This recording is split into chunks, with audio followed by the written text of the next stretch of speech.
Hello, everybody, and welcome to another great episode of My EdTech Life. Thank you so much for joining us on this wonderful day, and wherever you are joining us from around the world, thank you as always for all of your support. We appreciate all the likes, the shares, the follows. Thank you so much for engaging with our content, and thank you so much for your wonderful feedback, as that helps us continue to bring you some amazing conversations that will continue to help us grow in the education space. And today I am really excited to welcome a two-time guest and a first-time guest. When we're going to be talking about one of my favorite topics, which is amplifying creativity. And these gentlemen have written a book, and I'll let them tell you a little bit more about that. But I would love to welcome to the show Zachary Stier and Tom Rendon. How are you doing today? I'm doing great. Thank you for having us. Great. Thank Awesome. you. Thank you, Fonz. Appreciate being on the show. Excellent. Well, thank you so much for joining us. And like I said, Zachary being a two-time guest, and one of the things that I do want to reiterate to to anybody listening, or to previous guests, if you're listening to this, when I tell you, like, hey guys, once you're a guest of My EdTech Life, you're always welcome back. This is an example of that. Like I mentioned, Zachary, he's a two-time guest, and today he's going to be talking about this wonderful project that him and Tom have been working on. But before we get into the meat of the project, for those of you that are listening and are not familiar with Zachary's and Tom's work just yet, I'm going to go ahead and let them introduce themselves and give you a little bit of context of what they're doing in the education space. So we'll start with Zachary. Zachary, can you give us a little introduction? Yeah. Well, again, thank you so much for letting me be on as a guest.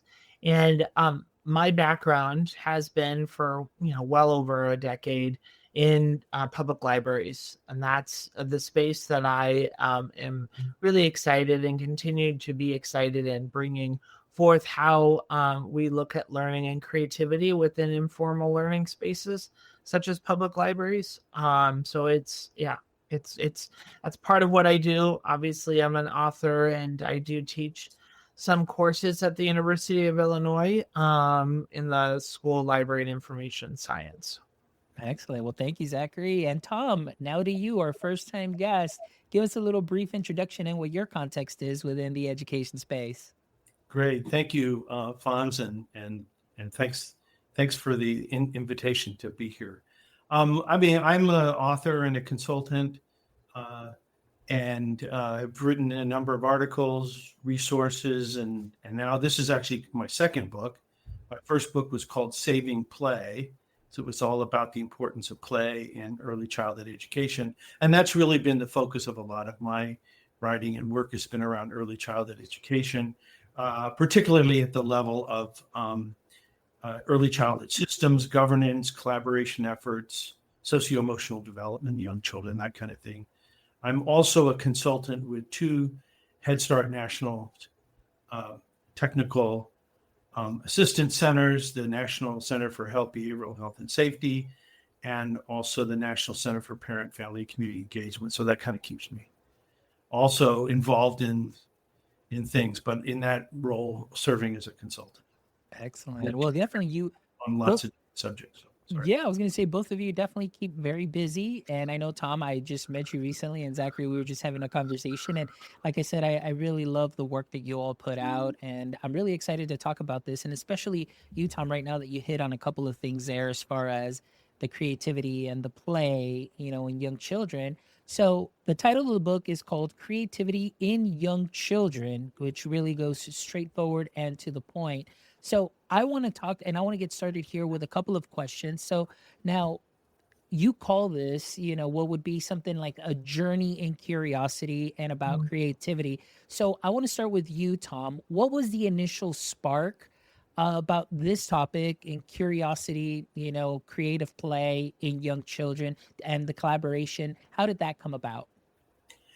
Well, it actually started with Zach. So I mean, he can fill in that part of the story, but I think he had this idea. I think some of it had come out of some research he had done, I believe, for his dissertation, and and he kind of approached me and said, "Hey, why don't we do a presentation?" And this was right at the start of COVID, so we had an online presentation and put it together around creativity and sort of the role of creativity. And, it was sort of our kind of us dipping our toe into it. But I think part of what made it an adventure was, and we even say this, the very first sentence of the book is, we should not be writing this book, which seems a little counterintuitive. And then we talk a little bit about why we went ahead and did it anyway. And I think the reason we did it anyway was really two driving forces. One was curiosity. Like, we really just wanted to know more about it. And then once we knew more, we kind of put that together and said, hey, maybe some of this would be worth sharing with other people. And the other part of it, I think, is, is courage. Like, sometimes we're afraid to speak out because we don't feel like we know enough. We're not an expert enough. Or we look around us and say, well, this person knows much more than I do, or this person is a much better expert at this than I am. And yet, I think anytime anybody reappropriates or rethinks new ideas, they kind of make it their own. And that in fact, and this I think is the point I really want to underscore, is our process of writing the book was in fact a creative process.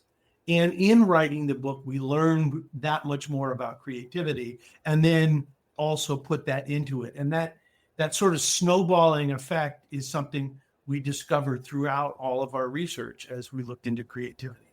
Excellent.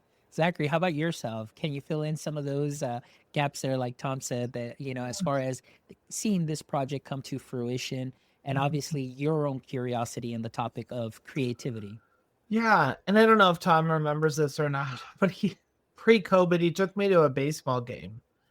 And Tom and I already knew each other for quite a few years. But it was during that baseball game that I think we connected strongly on Mr. Rogers, on Fred Rogers. I had not known that about him and his connection to that world. And I don't know, it's a spark just happened. And I left that game thinking we need to circle back to that conversation, especially with Mr. Rogers' Neighborhood, because it is truly, there's many different themes in that neighborhood, but curiosity and creativity are two strong ones. But I'm also coming from this from a space of experience in how my own learning and having a learning disability, and wanting to ensure that we're honing in on that differentiated learning trajectory, that there are many ways to see the world and there are many ways to do things creatively. And so I wanted to be able to investigate that. And something I will also say that brings, I think, strength to the book for, Tom and I being co-authors is our different backgrounds, right? Is, in that formal learning space and the informal learning space, how do we build that bridge together? Because learning and creativity is universal. It's not confined to a specific environment.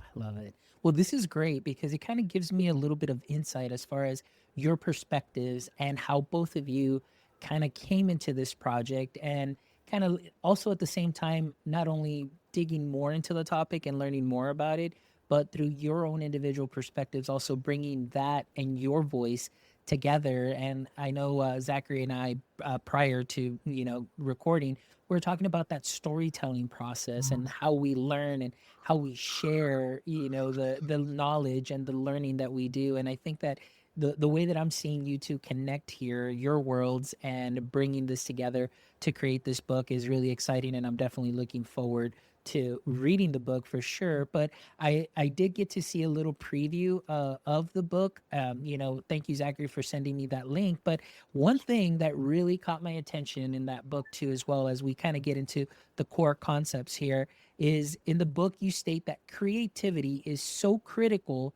to the way humans grow and learn that it should be at the center and not the periphery of early childhood education. So I'll start with you, Zach. Can you expand on why you believe that creativity deserves to be at the center of learning? Yeah, I mean, the way I see it, creativity, connects to a person's identity in that way. It's a discovery process to not only those aspects of learning, whether it be in a classroom, at the library, but also how, what their process is and how they're seeing the world and what narrative they want to share with that. I think it really creates a catalyst for a conversation, especially within that space when individuals may, I wouldn't necessarily say frustrated, but maybe they're confused as to why they may not be, connecting to a certain concept or a certain way on how to solve something or complete an activity. But when we take the time and initiative and we allow ourselves to listen to that narrative on how someone is seeing the world, how someone is able to, achieve whatever they're wanting to achieve, we begin to realize that that's their individuality, and we need to lean in on that. And yeah, that's how I, take that particular statement that you had just read. Excellent. Tom, how about you? Well, I guess just to build a little bit on what Zach's saying. I mean, I consider myself to have some amount of knowledge and expertise in the area of child development. And interestingly enough, I think the last chapter we wrote in the book is actually the second chapter, which is one which sort of unpacks child development from a perspective of creativity. And in fact, we go through some of the hallmarks of child development, particularly as articulated by Developmentally Appropriate Practices document from the National Association for the Education of Young Children, and then begin to talk about the connections we see between these hallmarks of child development and the hallmarks of and what we see as the connections with creativity and the creative process. And then we go back and look at a number of the pioneers of early childhood development theory. So people like Maria Montessori and John Dewey and Jean Piaget and Vygotsky and all these names which early childhood educators are very familiar with, and sort of looked at what did they say and how did what they said connect back to creativity. So that really, we said that really needs to be front and center. It needs to be in the beginning, because it really creates this foundation for the point that we made. And that, I hope that people hear that phrase really as an opening of a door to begin to rethink and re-explore. Because one of the things that we come around to in one of the later chapters is the whole idea that when people think about creativity in young children, and we saw this in a number of books that we looked at that were on that very subject of creativity in young children. And most of those books were focused on things like, art activities you can do with children and music or dance or, any kind of creative, like classical creative expression. And what we wanted to say is, no, actually creativity is much more fundamental than that. It connects to our consciousness, which means it connects to every way we are aware of the world around us and process that world around us. That's why it becomes so integral to child development. And I'll just make one last point. The book the title is Creativity in Young Children, but the subtitle is What Science Tells Us and Our Hearts Know. So it was about trying to connect both head and heart. And we think creativity does that. So it becomes a sort of unifying force that rather we think that, well, here are cognitive skills or here are social emotional skills. And well, actually creativity starts to connect all that stuff together. So it can become kind of a unifier. And I remember one of the lessons I learned really early on when I was studying child development is this sort of whole child notion that, the child doesn't come to us as a cognitive being or as an emotional being or as a behavioral being. It comes, all of that's together. It's only when we analyze or look at what a child is doing and try to categorize it, try to understand it, that we begin to pull it apart. But that pulling apart in some ways is unnatural. That's not the way the child experiences it. They're experiencing all this stuff together. There's no interaction that doesn't have an emotional content or a cognitive intellectual content. And so that's where creativity can become really key. And if it's okay, I want to pick up on something here. One other chapter that we focused on was the work from Yuri Brofenbrenner, who, is famous for the ecological theory. But what's unique about that is it went through an evolution in he then created the bioecological model. And why that's unique within the context of creativity is connecting what Tom is saying is that bio meaning life, the individual, and ecology meaning the environment, they equally have influence on an individual, and looking at things within the ecosystem and that model demonstrates that the child, let's say, is at the center, and then what's built around that child, and that bi-directional relationship, right, that everyone has a responsibility to ensure. And something that Tom and I found, which is really great, is the child also has significant influence, and we need to lean in on that as well.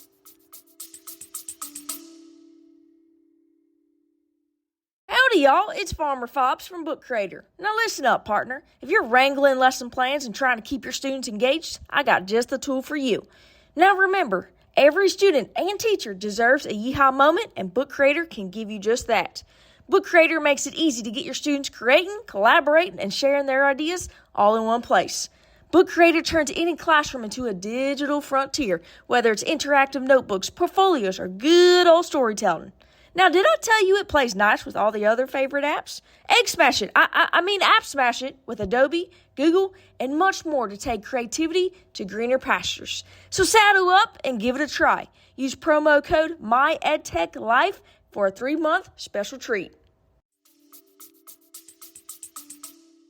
Yeah, and that's something that's very important. That kind of brings to mind and into light a lot of the things, being in education for 18 years, I have seen education change even from the time that I was, coming up in grade school, where I felt that I had a little bit more opportunities to be creative while still learning. And then all of a sudden, you know, uh, as you get into high school and so on, I got into a lot of things as far as creativity, being in band and chess club and doing all of those things. Now, kind of seeing it from the inside, and being in education for 18 years now, one thing that I've noticed is that creativity kind of is no longer there. And I'm speaking here just for myself. And I don't know if you've experienced this in your state, but I know here we're very, state testing heavy.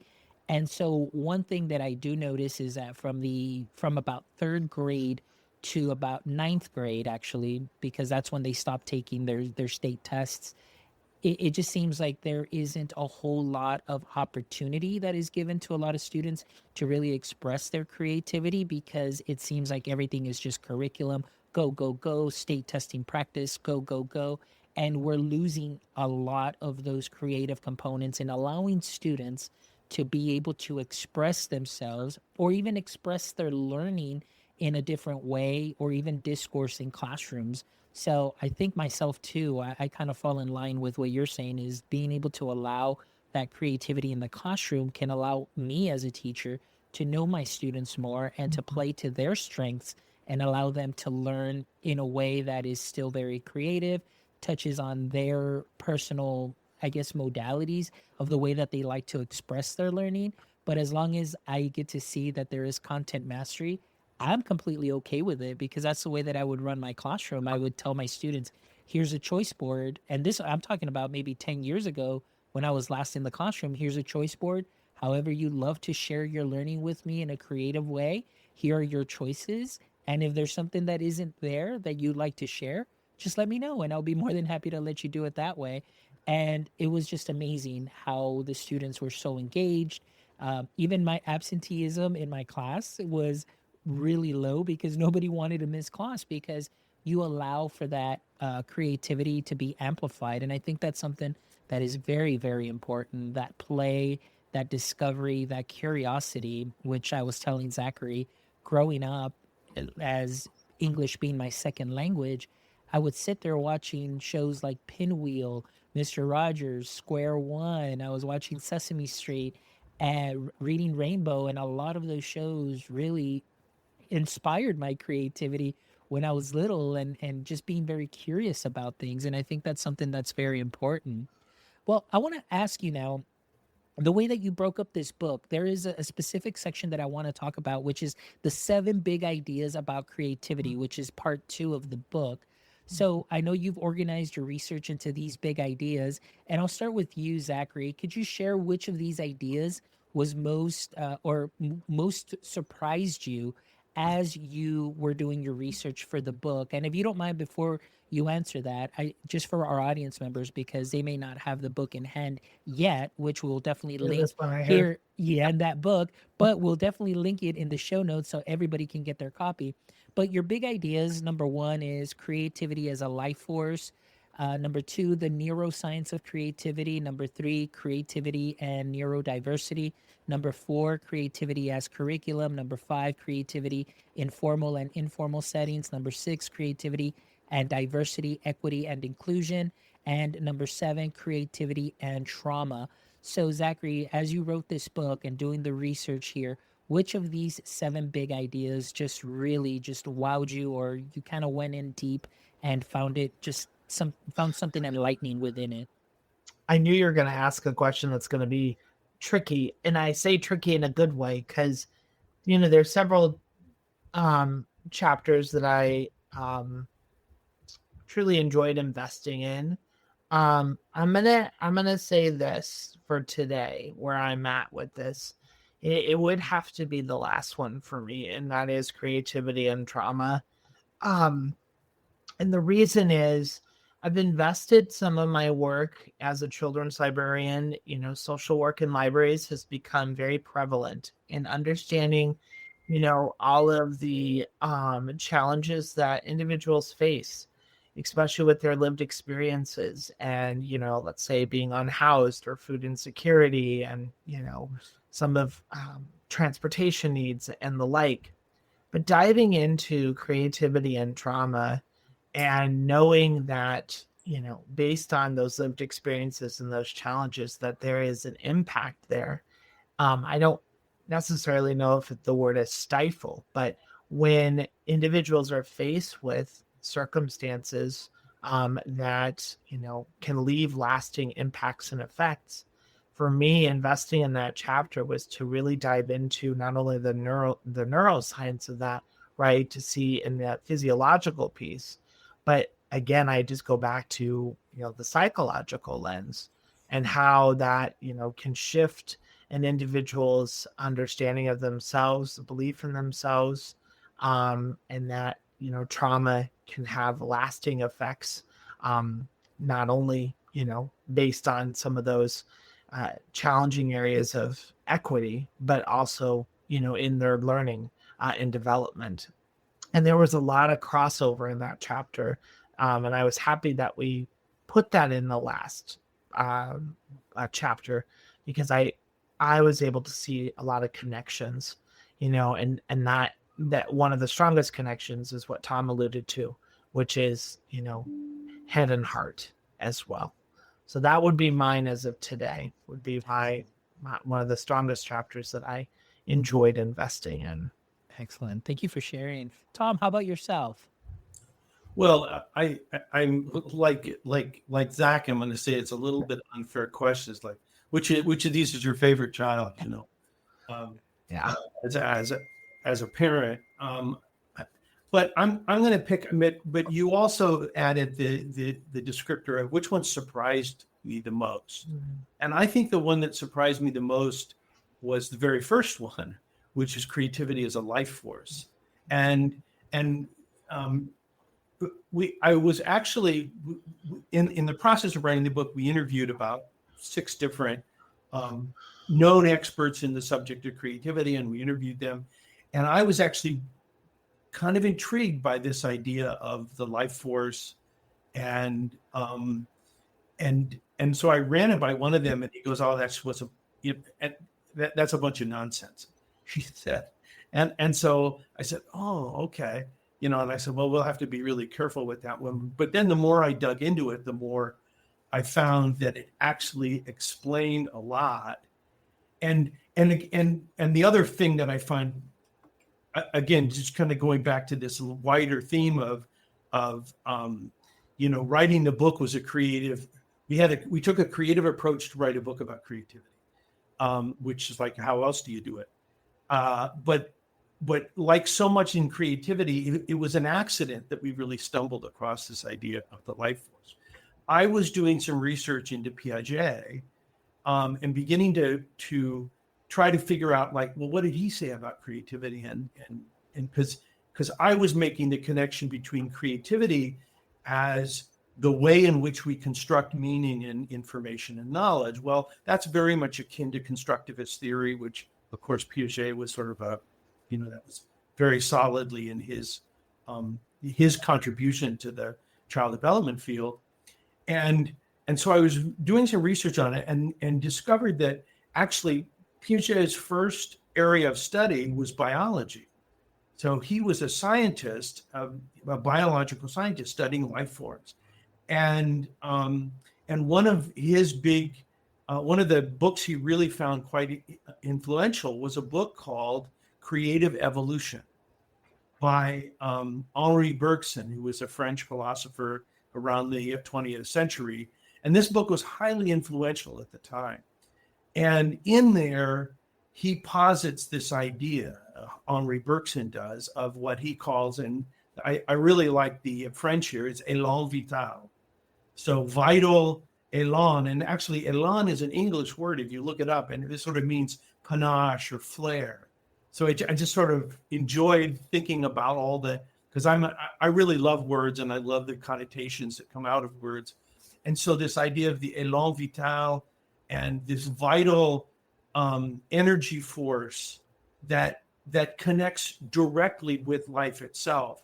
And part of what Henri Bergson was doing with his criticizing people who had taken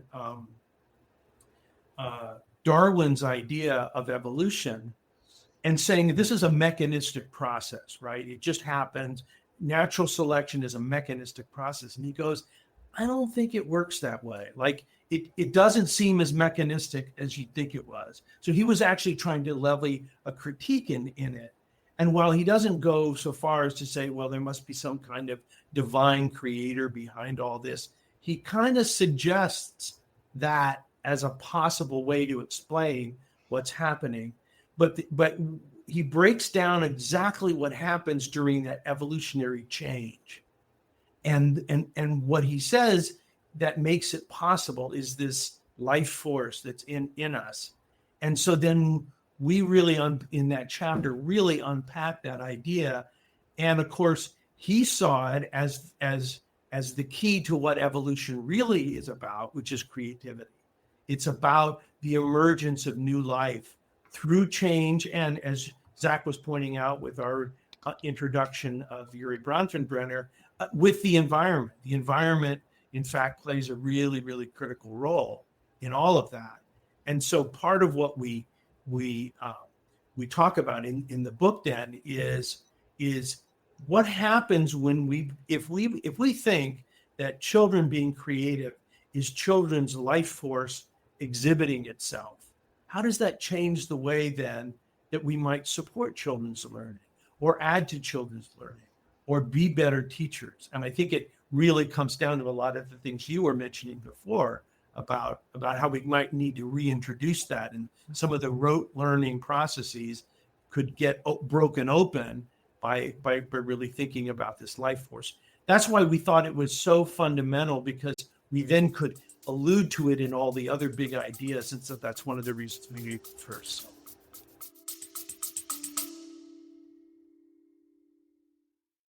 The way we learn is changing.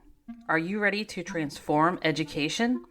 Welcome to Yellow Dig, where learning isn't just another assignment, it's a conversation, a movement, a game changer. With Yellow Dig, students engage naturally, sharing ideas, exploring concepts, and driving conversations that matter.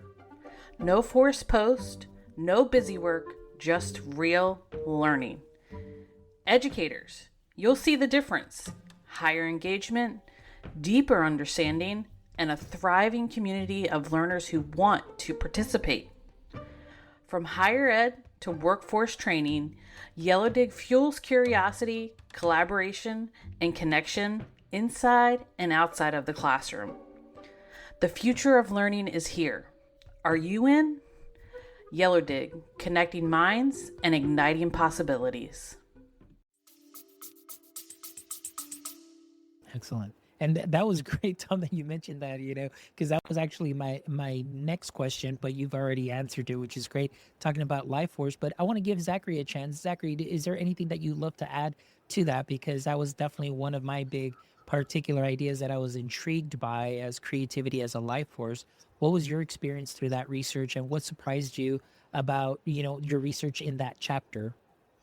Yeah, one thing that I have always appreciated about co-authoring this book is being able to be introduced to new words and phrases and taking that immersive experience. So the whole piece on Elan Vital, it took me a while, because when you circle back with literature like that, you have to kind of sit back and immerse back in that time when, some of that language was obviously a little bit more, I wouldn't say advanced, but, it's a little bit different. We don't talk necessarily like that as much anymore.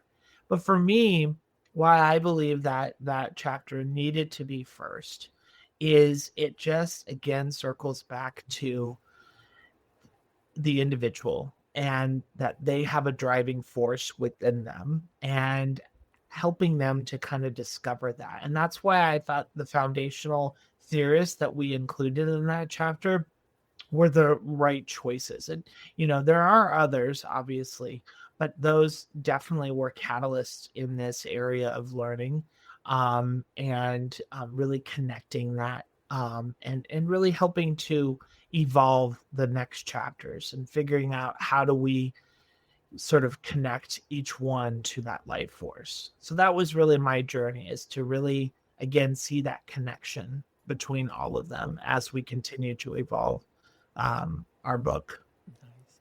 Well, what I love about the book, and just again, like I said, seeing just the chapters and a little bit of the preview, is just, again, it for me, in reading what I read, it just seems very straightforward, very research based, but also practical in a lot of areas. And Mhm. I found myself just connecting with a lot of, what I read, again, just because of my experience growing up as an only child, and having to be creative in a way. And like I know I've mentioned my story a lot of episodes, growing up being a language broker for my parents, and obviously having to be very creative in learning quickly and learning how to translate, and just being able to navigate the space as an English language learner growing up that way, and helping my parents, you have to definitely, improvise, adapt, and overcome, through a lot of situations. And so as I was reading, what I'm available to see, and, a lot of these chapters, I'm like, oh my gosh, like, I can relate to it. And then there's that connection,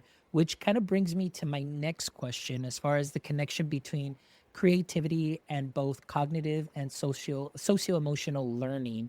So I want to ask you, and I'll start off with you, Zach, because I know you talked a little bit about this too, and then we'll move over to Tom. So how exactly does nurturing creativity help develop these crucial areas, such as social emotional, that emotional, excuse me, let me rephrase that. He says, so you mentioned the connection between creativity and both cognitive and social emotional Mhm. learning. So my question is, how exactly does nurturing creativity help develop these other crucial areas? I think what the big word that comes to my mind first is relationship, right? That we're not looking at each of those in separate silos. I mean, we have to be able to understand each of them individually, but the goal is that we want to create that bridge of a relationship. Going into this book, yes, we needed to ensure that we were focusing on, neurology, and, spending a great deal of time and working, helping the reader to understand the different parts of the brain, that chemistry, all of that. But what I also found exciting is to work in that space of social emotional learning. It is a space that I think needs more attention. And there are, a variety of frameworks that you can look at. But what is crucial in social emotional learning is you look at it within nurturing of self, nurturing with others, such as through play, which is something that I know Tom knows a lot about and something that we did focus on. And how do we also build social emotional capacity within our environment, within our community? And so it really is a blend again of those ecosystems, and as well as our connection to neurological influence, cognitive influence, and how children are able to operate and see the world around them. Excellent. Tom. Well, I want to, before I do, I want to just make a brief comment, because we're talking about growing up as a dual language learner and what that meant. And I think it's actually directly connected with what we know about creativity as well. And that is that we know that dual language learners have greater cognitive flexibility, not least because they're switching back and forth between different languages.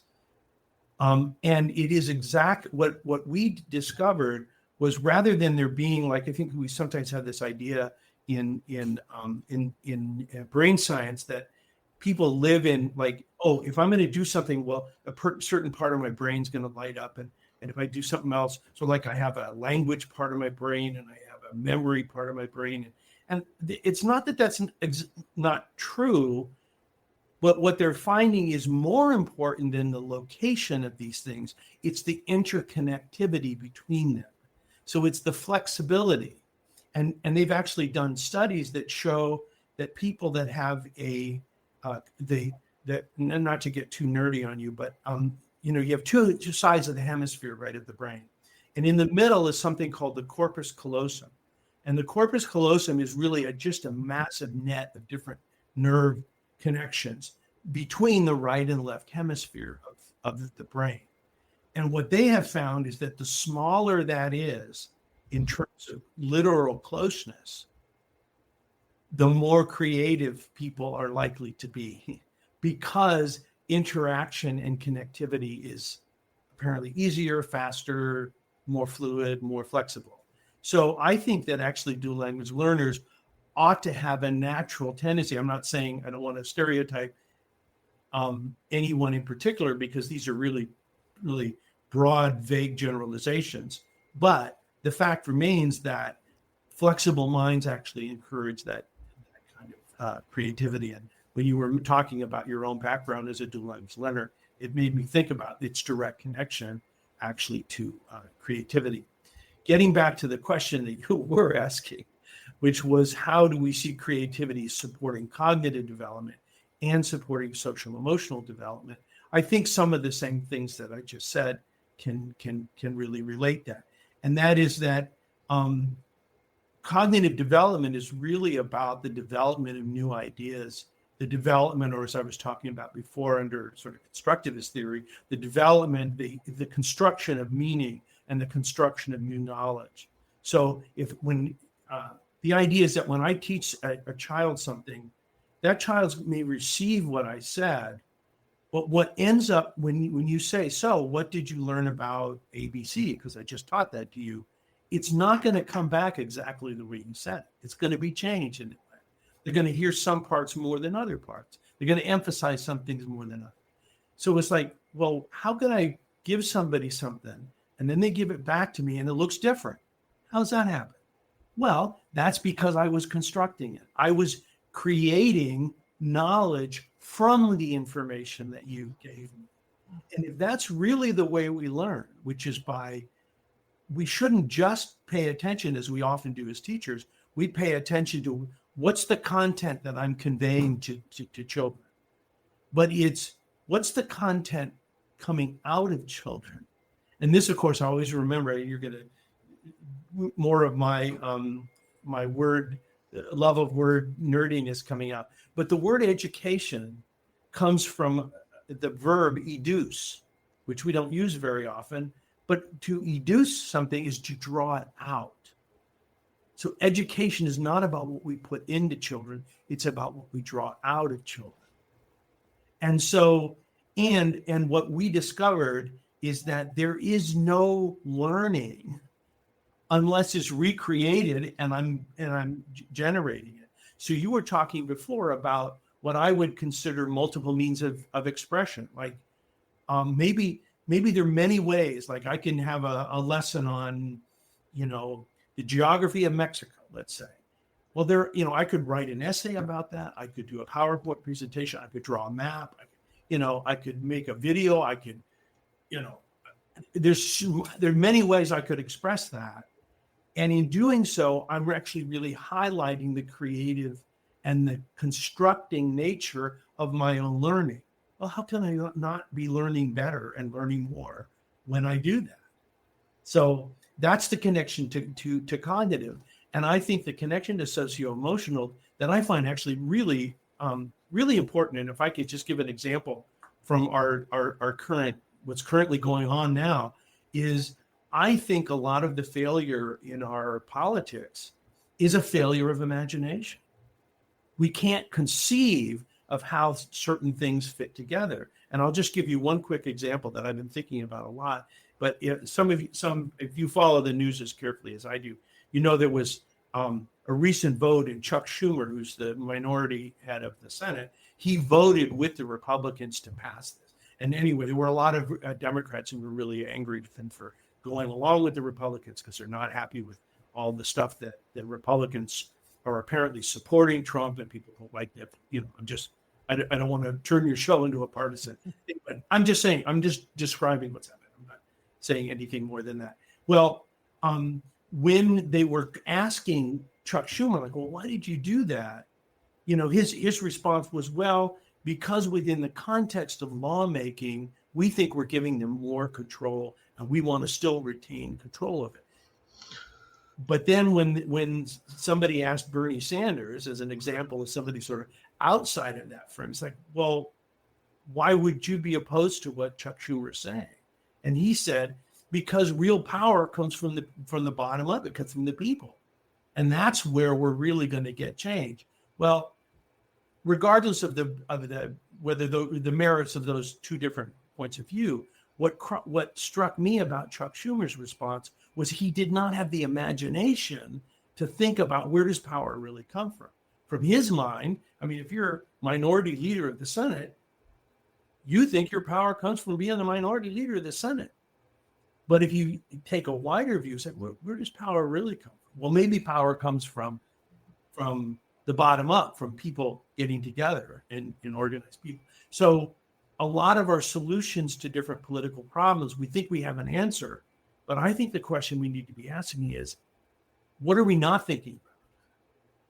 What can creativity tell us to make us more imaginative for new possibilities of how we interact, how we understand the world, how we design solutions to problems?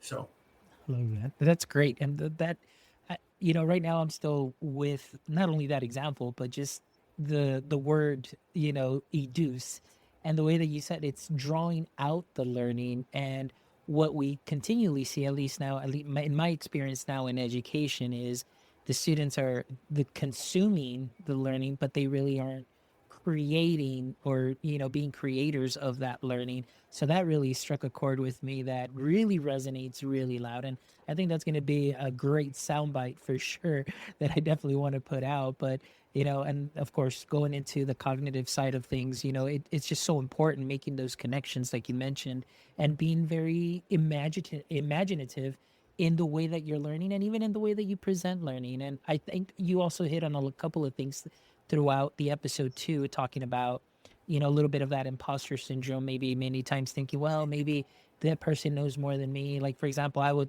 say, well, Zachary, Tom, they're a little bit more knowledgeable on creativity than I am. But at the same time, I come in with a different perspective too as well. And sometimes I think that hinders a lot of the creativity for a lot of people, which is that imposter syndrome, which kind of brings me to one of my last questions here that I do want to ask. And just kind of maybe through your research and maybe in your own experience working with children and working with adults too as well, what are some ways that adults might accidentally be stifling children's creativity without them realizing it? And I'll start off with you, Zachary. I'm smiling just because um I have such an amazing community, especially parents. This week we had Clifford the Big Red Dog come and visit the library, and really seeing that excitement come to life, especially from an imagination where we're able to bring a character from a story to the library. But why I'm smiling too is when we, you know, complete, like, let's say a story time, and we go into like a craft activity or an art activity or that space for creativity.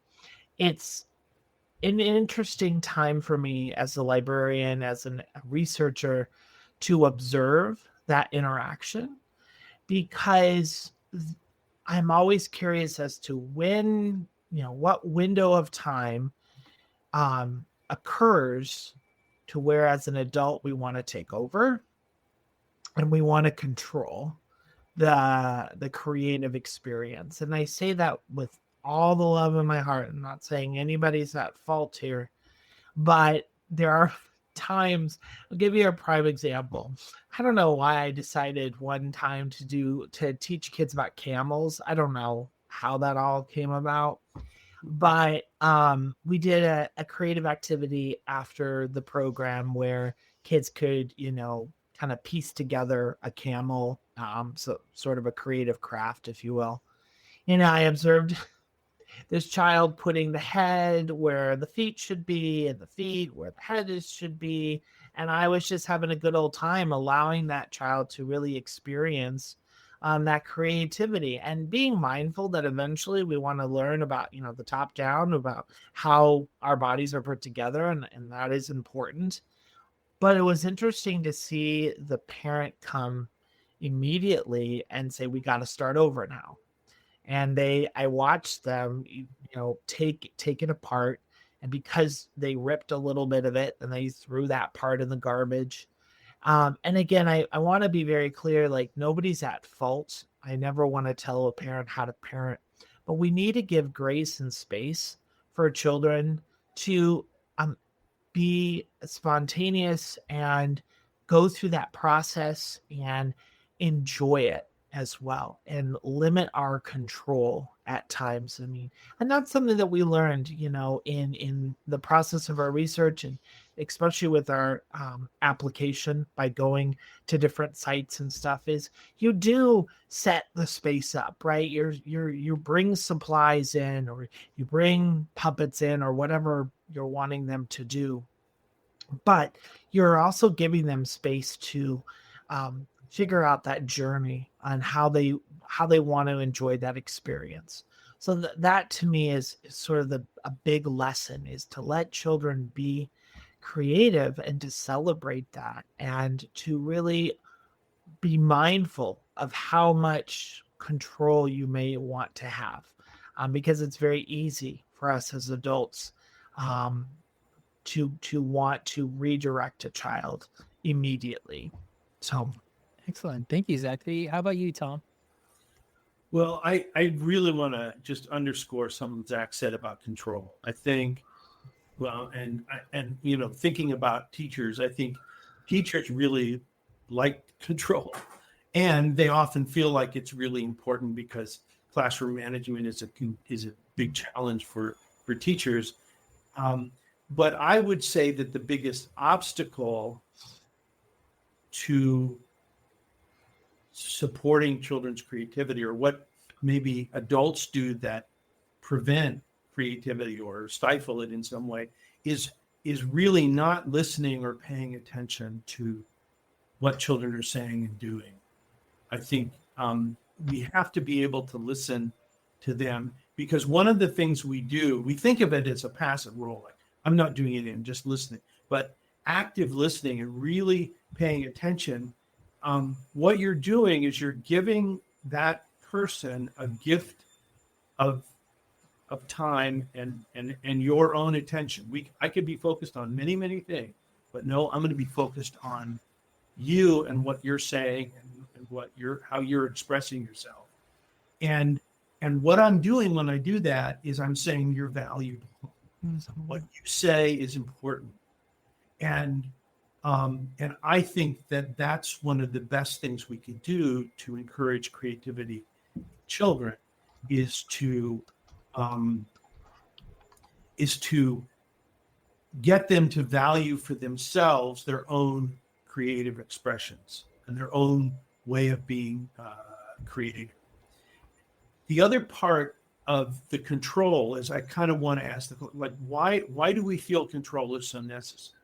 And I think one of the reasons we think that control is necessary is because we're afraid of what's going to happen when we lose control. And I think that if we don't allow for spontaneity and allow for things to happen and emerge, we're not going to be so creative. I think that like the sort of classic way teachers are often taught, you establish a lesson plan and you decide, well, here's what I'm going to give to the students, and here's what I'm going to say to the students, and here's the experiences I'm going to give to the students. And then you do that. And I would venture to say 95% of the time it never works out. Sometimes you have a 10-step process in your lesson plan and you get to one and that's it. That's as far as you get. And so we think, oh my God, what a failure I am. Like I can't even do a simple lesson plan. What's wrong with me? And I want to flip that on its head and say, but you created an opportunity for stuff to happen. And then can you improvise in the context of that? And actually, we have a whole section in the book, really based on a wonderful book by Sawyer. I'm trying to remember Keith. Yeah, Keith Sawyer. Thank you. Really great book. We talk about it in the book, but he talks a lot about the kind of drawing parallels between improvisational comedy and teaching, and how they can support each other. So. But in order to do that, I'm going to come back to something I said earlier. The two key ingredients we need in ourselves to be creative is curiosity and courageousness. The ability to put it out there and go, and students have the same thing. It's like, oh no, I better not raise my hand because my answer might be wrong.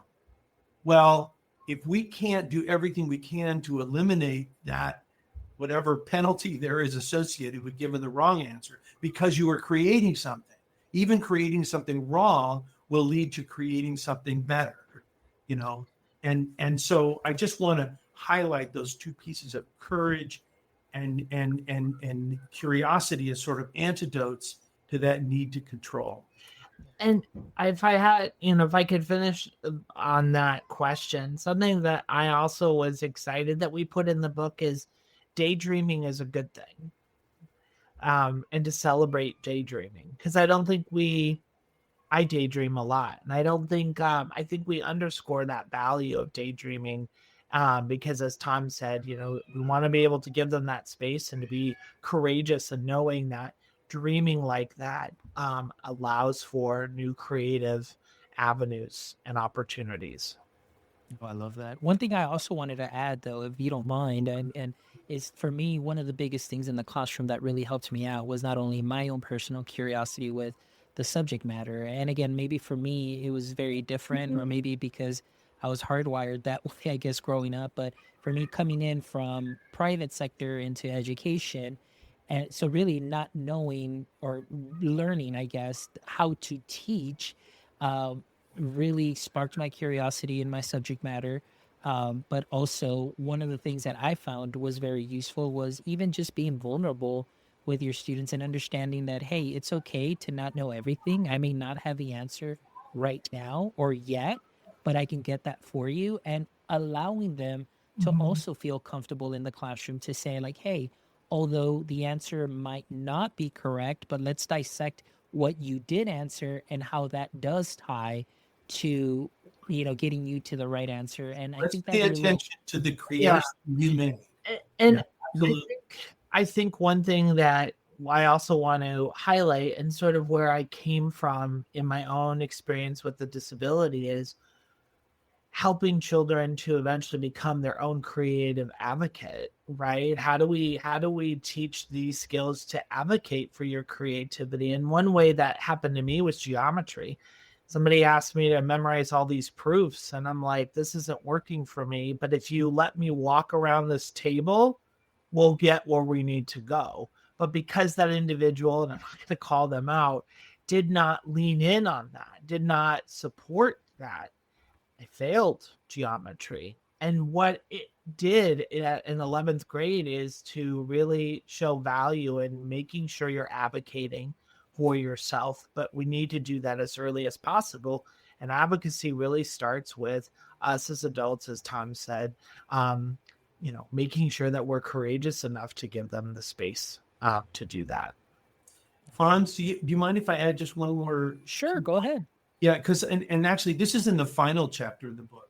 But one of the things that we really recommend is to think about yourself as a creative person. How are you creative? In what ways are you creative? We really want to just eschew the whole notion of, well, I'm not a creative, or those are the creative people. I'm like the non-creative people, or whatever we might. It's like we're all creative. And if you don't believe that, and there's no reason you should just because I'm saying that, but is like, think about your own life and how you've been creative. And we actually model in the last chapter, and I really love your word vulnerability, because I think both Zach and I were very vulnerable in that final chapter about sort of admitting to tough times in our lives, mistakes we've made, things that didn't work out well, and the role of creativity. So it was sort of created a creativity biography for ourselves, and using that as a basis to say, you know what, I did create that, and I created that, and I created that, and it's like, I am a creative being. Like, I got tangible evidence I can prove to myself that I'm a creative being. Well, when you can get to that point, then you can really teach children about that same process of discovering their own creativity. And it's not like they don't have creativity. That's why we call it creativity in young children. Not as if creativity is something we're going to is a skill we're going to give to children. They're already being creative. It just needs to be, as we've said repeatedly, brought out and nurtured, and you need to be the midwife to all of the creative processes. But starting with your own creative journey, and we kind of model that in the book, and then really encourage people to do this. I love that. Well, gentlemen, thank you so much. This has been an amazing and enlightening conversation, and it's definitely filled my bucket, and especially talking about creativity, which is something that I know I've gone through a creative journey. And, a lot of the things that you've described is things that I have either felt or have experienced at some time, or I even had to adapt and overcome. But I thank you for this wonderful resource, and we will be linking it in the show notes. So for all our audience members, please make sure that you check out the show notes for creativity in young children, what science tells us and our hearts know. So make sure you pick that up. But before we wrap up, gentlemen, I always love to end the show with these last 3 questions. So we'll go ahead and alternate them. And I'll go ahead and start with you, Tom, since you're a first-time guest. So you get to answer this question first. So as we know, every superhero has a weakness or a pain point. Much like Superman, kryptonite was his weakness. So I want to ask you, Tom, in the current state of education, what would you say is your current kryptonite? It'd have to be procrastination. It kills me. It destroys me, and it's probably the biggest stifler of my creative output. I don't generate as much things, whether it's things I write or things I say or what product, whatever I'm doing, ideas. If I procrastinate, so that's just sucks. Just like kryptonite, just sucks all the energy out of me, and all I want to do is to curl up and stay in bed all day. Hey, you know what? That is exactly the way that I feel. I think you and I are the same way. Like procrastination. Like I used to always say when I was going to college, I'd say, I procrastinate later. I'd be one of those like the night before doing 25-page research papers and everything. But now as I get older, I'm like, oh, this hurts. Like this really hurts now. And yeah, it's Kind of definitely hurt back difficult. then too, you know. Yeah, it did hurt back then, but we were still young and we didn't feel it either. But now, oh, that hurts. All right, Zachary, on to you. I want to ask you, what would you say is your current edu kryptonite? I struggle with this one, but I think mine is balance right now because I just want to seize every opportunity, and I don't know. I don't want to say the answer no, but I don't know how to find that balance and saying maybe right, not right now.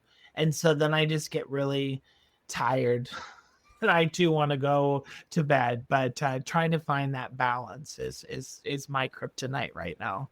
All right, sounds good. Thank you, Zachary. All right, we'll start off with you now, Zachary, for question number 2. Sure. If you could have a billboard with anything on it, what would it be and why? You and I were talking about this at the very beginning before we hopped on, and I've changed it. And I'm going to give credit where credit's due. But right now, in talking about this today and our creativity, I'm going to give our friend Fred Rogers another space. And he said, quote, you've made this day a special day, but just being you, there's no person in the whole world like you, and I like you just the way you are. And I think that pretty sums up the billboard I would like to have right now. Excellent. Well, thank you so much, Zachary. How about you, Tom? What would your billboard say? Well, what came to mind for me was actually something I saw. It wasn't quite on a billboard; it was on the side of a building, and it was the Science Center of Iowa, and it says, "Creativity is intelligence having fun." And I think that pulls together a lot of the things that we've been talking about today, that creativity is an expression of intelligence. And so therefore we can't think of intelligence just as like book knowledge or whatever. It's obviously something more than that. And if there's not an element of fun to it, I think we're somehow cutting it short and shortchanging ourselves. So that's something I really learned with the Saving Playbook. So I sometimes think maybe this book should have been Saving Creativity. Yeah. Given what you were saying about how maybe it's gotten pushed out too much out of our educational processes today. Yeah, definitely. Great answer, Tom. All right, and the last question. Now we'll start off with you, Tom. If you can trade places with one person for a single day, who would that person be and why? Well, it's going to sound like Zach and I colluded on this, but we didn't. But I would say Mr. Rogers. If I could trade places with Mr. Rogers, I would want for a day. And the reason is because to me, what makes Mr. Rogers special and again, maybe this is the wrong vocabulary, but what I consider him a saint is his transparency. He's utterly who he is. He was always interviewed as like, well, you're this very nice man on television, but like, who are you really? And he's going, well, I'm who I am. I can't be anybody who I am. And when we can come to, if I can live out of that space to just say, I am who I am, and this is how I'm presenting myself today, without apology, without explanation, without regret, with courage to do that, as we've been talking about. That to me is real freedom. Excellent, Tom. All right, great answer. I love it. All right, Zachary, how about yourself? Who would you trade places for with a day, or who would you trade places with for a day, and why? Yeah, obviously Mr. Rogers, I gave him a spotlight for that billboard, but I'm gonna reel back to someone that probably doesn't have any aspects of being famous like Mr. Rogers, but I would definitely say my dad. Seeing the world like what he did was very simple. He went day to day, living a very simple life, but it really helps me to connect to creativity because he was able to really operate in that space and figuring out ways to solve, day-to-day problems or articulate things, going fishing and seeing the connection between nature and fish to the metaphor of life. I mean, I really appreciated that, because I sometimes can take things a little bit more seriously than most, and it just provided a lot of ease into my life. And I think that that's significant when we look at creativity, is that there is simplicity, and it is a matter of pausing and reflecting and looking. And sometimes I don't think we do enough of that, because we're in this space of, what's next, and being busy, checking things off. And so that would be the best answer today for me. Awesome, Zachary. Thank you so much. I really appreciate it. Zachary, Tom, you've been phenomenal. Thank you again and again. Ladies and gentlemen, those of you that are watching or listening, make sure you look for the book. The link is in the show notes. Creativity and Young Children, What Science Tells Us and Our Hearts Know. These are your wonderful authors, Zachary Stier and Tom Rendon. Thank you again. And for all of you watching, please make sure you visit our website at myedtech.life, where you can check out this amazing episode and the other 319 wonderful episodes, where I promise you, you will find a little something that you can sprinkle on to what you are already doing great. So please make sure that you visit our website. Make sure you follow us on all socials at myedtechlife. And if you haven't done so yet, go ahead and subscribe to our YouTube channel. Give us a thumbs up, share our content. That way all the algorithms can go ahead and put us out there to all of your friends too, and they can go ahead and like and share as well. And thank you to our wonderful sponsors, Book Creator. Thank you as always to Yellow Dig and Eduate for believing in our mission of bringing you some great conversations, bringing you some amazing resources, and of course, all for us to be able to grow in the education space. So thank you as always. And my friends, until next time, don't forget, stay techie.